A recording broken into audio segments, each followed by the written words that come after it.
Hello, this is News Plus on View Television. I am Deborah Ndukaife.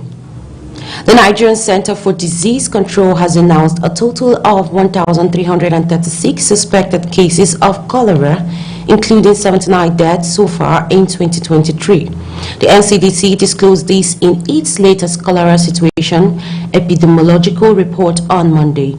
The report revealed that 12 states across 43 local government areas reported the suspected cases with a case fatality ratio of 5.9%. The 12 states reporting cases in the country are Abia, Bauchi, Bayelsa, Cross River, Ebonyi, Kano, Katsina, Niger, Ondo, Osun, Sokoto, and Zamfara.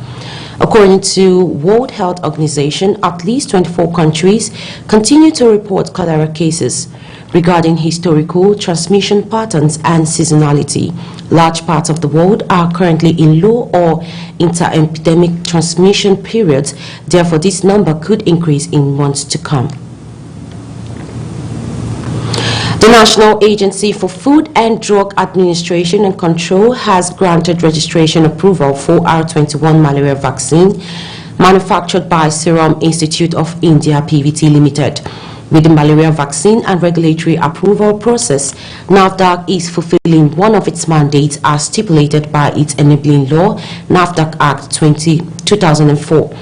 Director General, National Agency for Food and Drug Administration and Control, NAFDAC, Professor Mojisola Christiana Adeyeye made this announcement at a press briefing to hint Nigerians on the regulatory approval of R21 malaria vaccine by NAFDAC in Abuja. NAFDAC remains committed in ensuring that only products that are safe, high quality, and efficacy are made available for Nigerians. She said that market authorization holders is Fedicine Healthcare Limited in line with Agency Drug and Related Products Registration Regulation 2021. And with less than 2 months to the inauguration of members of the 10th House of Representatives, the race for the speakership position is in its top gear as over 10 member-elects are indicating interest to occupy the number 4 seat in Nigeria. The current National Assembly was inaugurated in June 2019, and the 10th is expected to be inaugurated the same this year. Expectedly, the speakership race has thrown up more than 10 contenders gunning for the outgoing speaker, Femi Gbajabiamila's coveted office.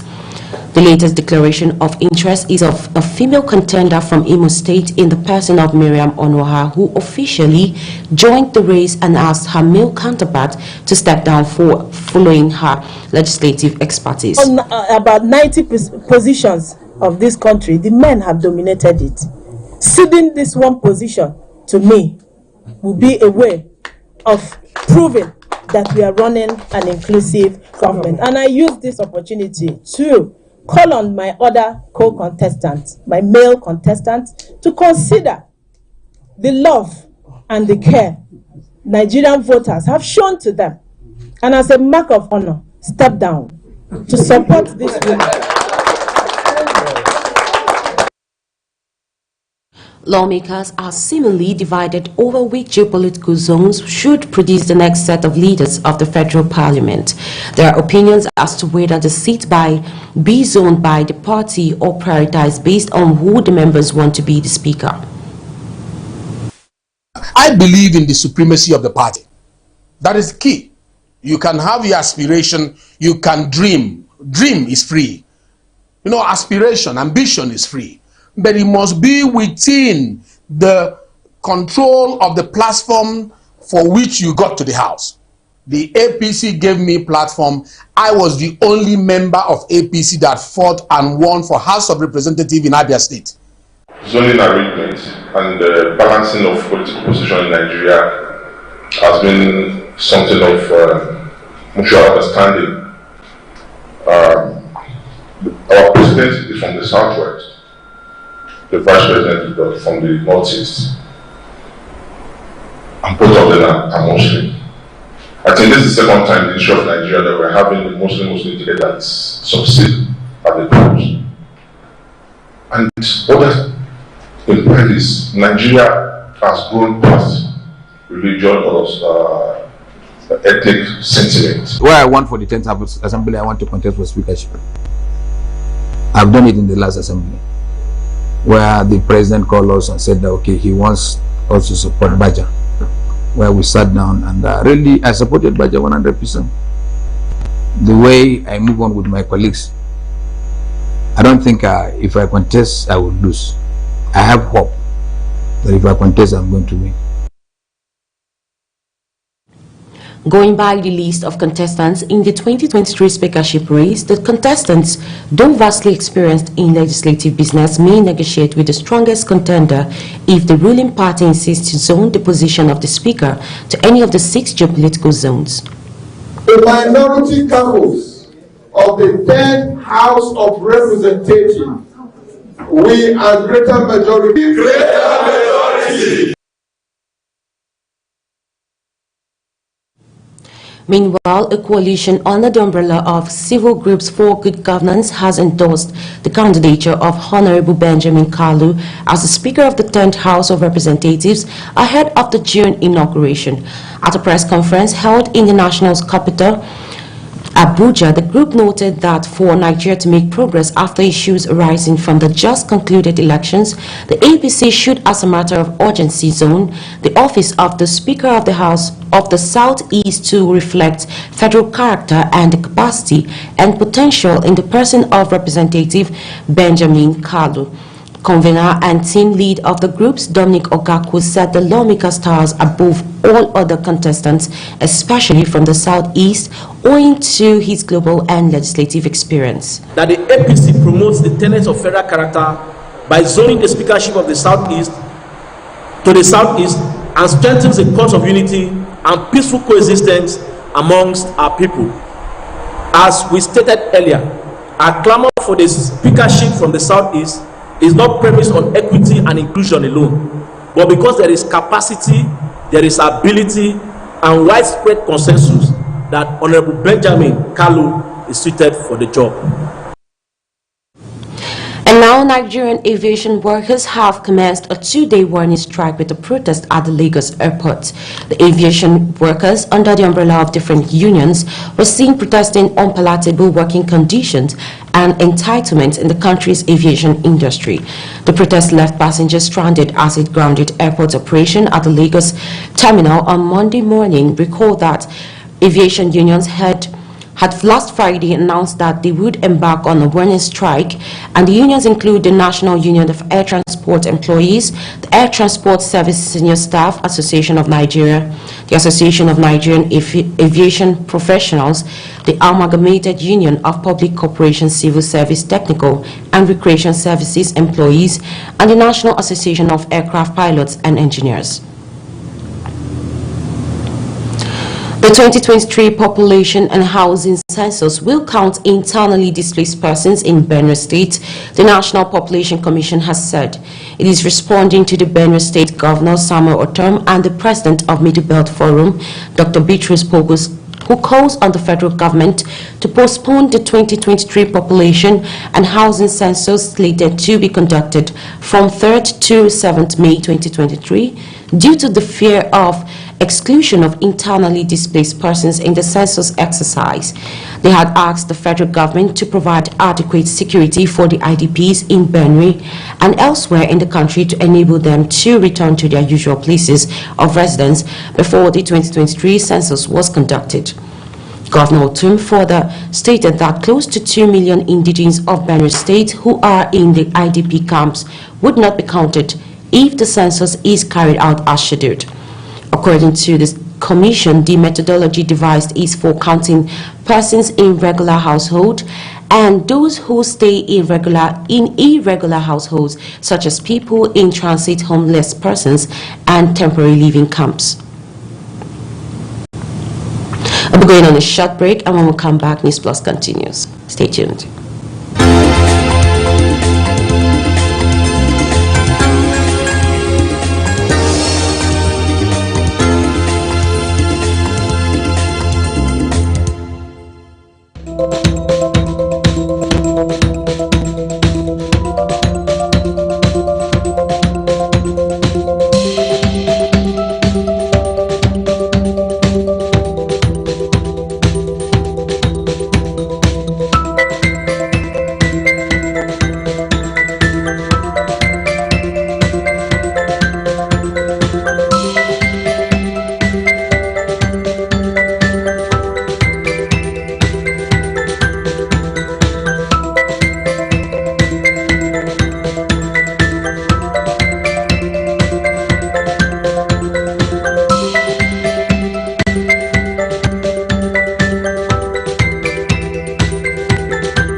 Adamawa State Governor Amadou Umaru has called on citizens to remain calm and law-abiding as they await INEC's decision on the just concluded supplementary election. The Commission had, in a statement on Sunday, suspended the collation of results after the Resident Electoral Commission Udu Ari declared APC's Aisha Binani as winner of the election. The governor called on INEC to be fair and just while assuring citizens that their votes will count. We all woke up to an illegal announcement by merchants of anarchy headed by the Resident Electoral Commissioner, Malanduhu Yunusa Ari, who since the beginning of this election is bent on pushing our collective patient to its limit. It is on record that we went to the polls for the first round of the election on the 18th of February 2023. Even when it was apparent that I was costing home to victory, this same gang added the confusion and rendered the election inconclusive. As civilized citizens who were committed to a democratic accord, we accepted the situation in good faith and prepared for the rerun. Saturday, the 15th of April, the rerun was held peacefully across the state. The appropriate officers and now commence the process of collation. The first round of collation went on well, with 11 local government collated.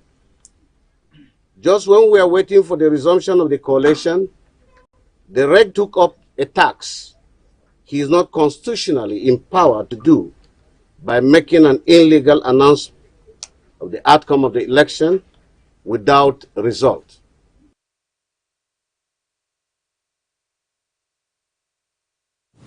Supporters of the People's Democratic Party in Adamawa State staged a peaceful protest at the office of the Independent Electoral Commission, INEC, Monday morning. This follows the drama that ensued on Sunday after the purported declaration of Aisha Binani as the winner of the governorship supplementary elections by the state's Resident Electoral Commissioner, Udu Ari. The protesters, led by the Deputy Director General of the Fintiri Campaign Council, Felix Tangwami, called on INEC to resume the collation of results and declare a winner of the election.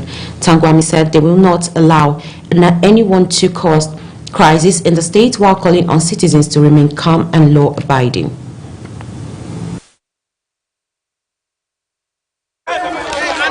Put Adamawa into a position that citizens will be fighting themselves.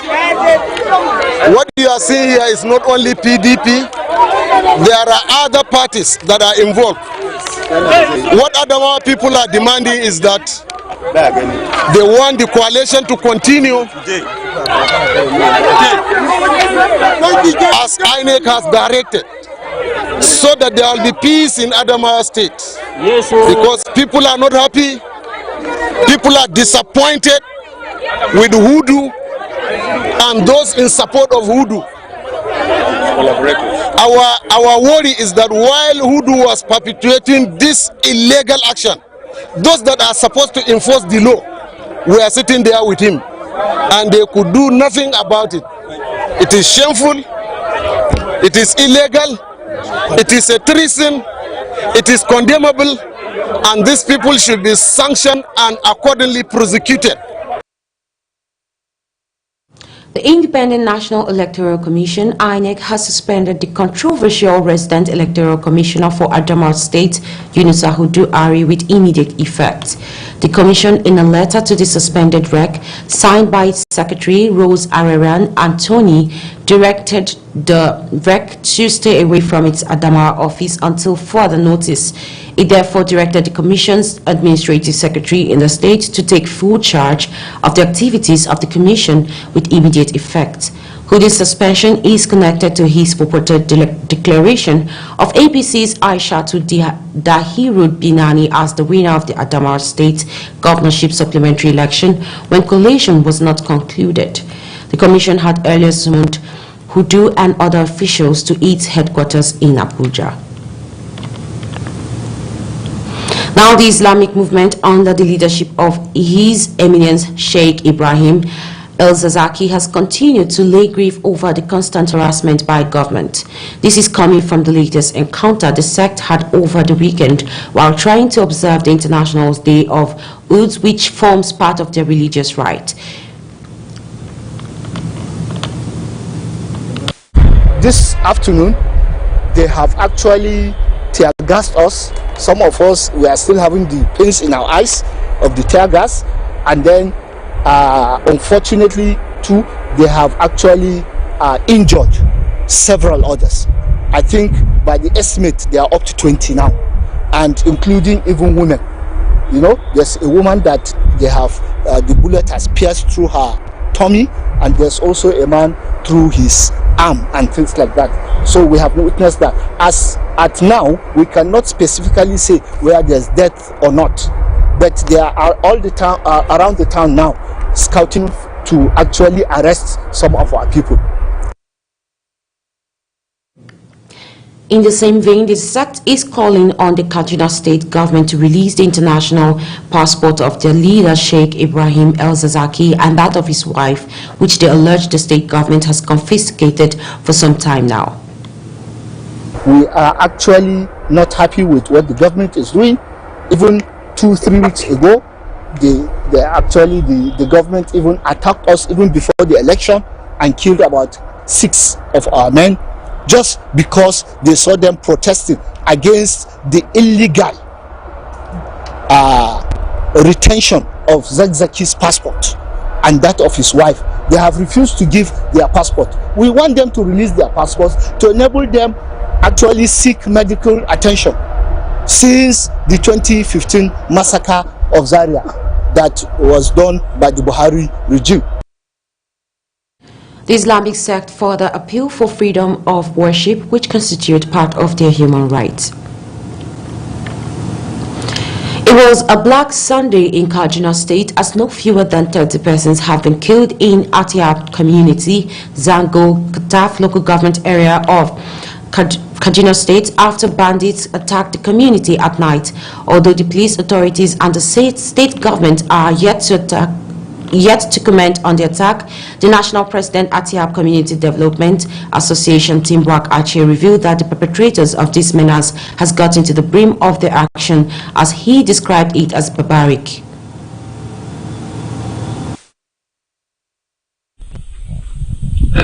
Dating by to 33 souls of a peaceful, loving people. The government is still not saying anything.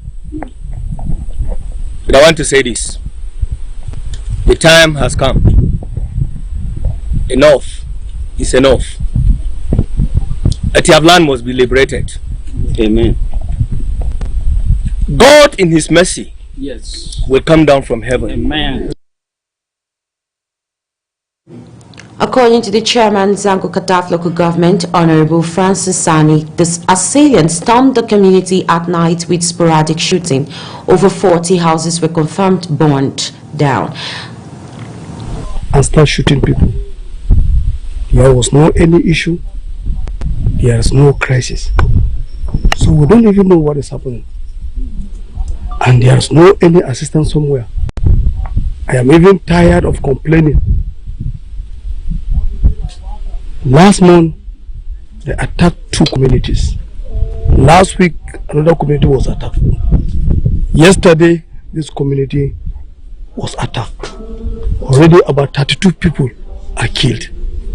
As Sunday, it has become a Black Sunday for us in Runji community.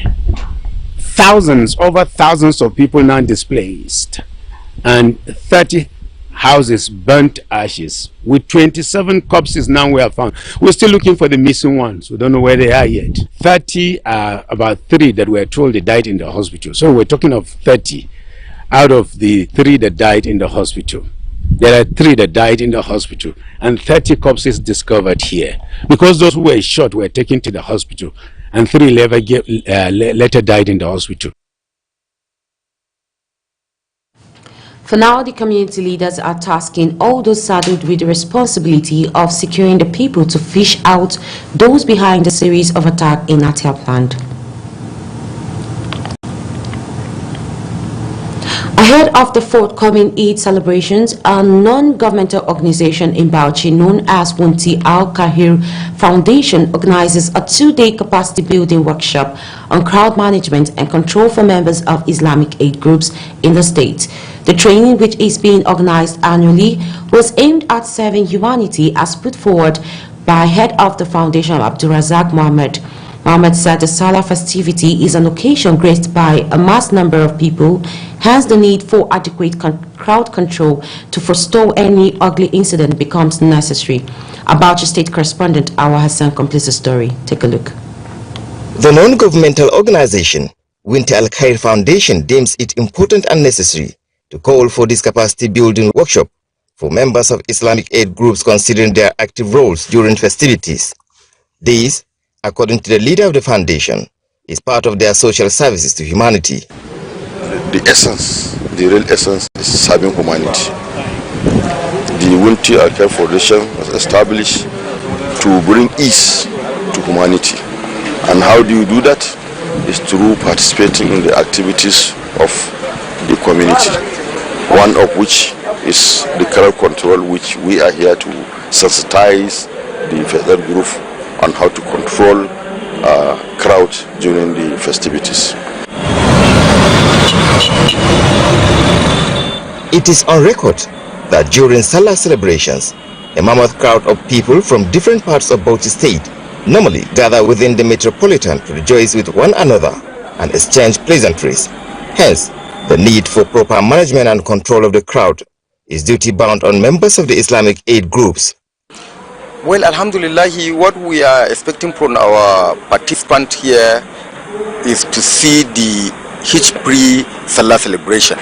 That's by controlling the crowd in our Eid ground, and where we used to gather at the front of the Emir's Palace where Daba is conducted, in order to control the crowd during this Daba, and the following day we used to participate in the Hawan Daushe celebration, which we used to go to the government house, then proceed to main city of Bauchi up to the Emir's Palace. So we hope and pray that we are going to witness a Hijj Salah celebration. This is an initiative of a Bauchi patriotic philanthropic Bala Wunti, who has been impacting positively into the lives of many people in the state, an idea which is welcomed by the government. What His Excellency always preached to us is that we should think outside the box.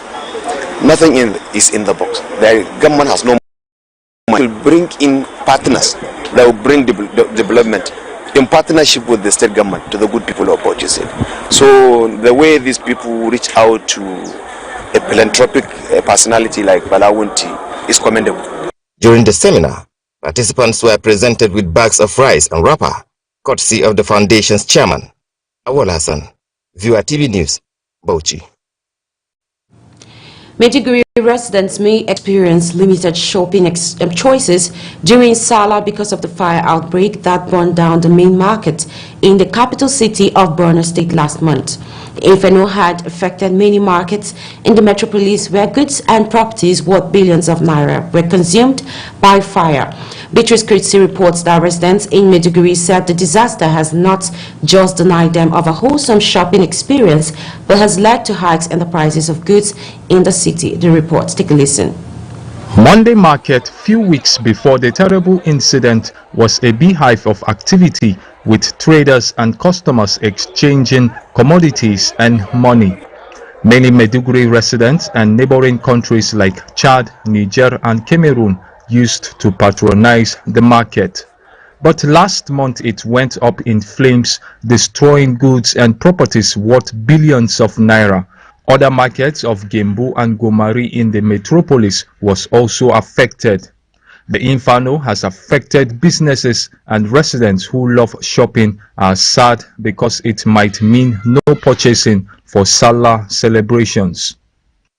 Burning down of that market, it has become disastrous to us, especially to me. I usually use my bicycle to go there and buy whatsoever thing I want to buy. Now, if you go to this small shop, they don't have POS. They will ask you have to go to another place to transfer money. The things that I'm buying there are cheap, but now due to these things that happen, the thing is very, very hard.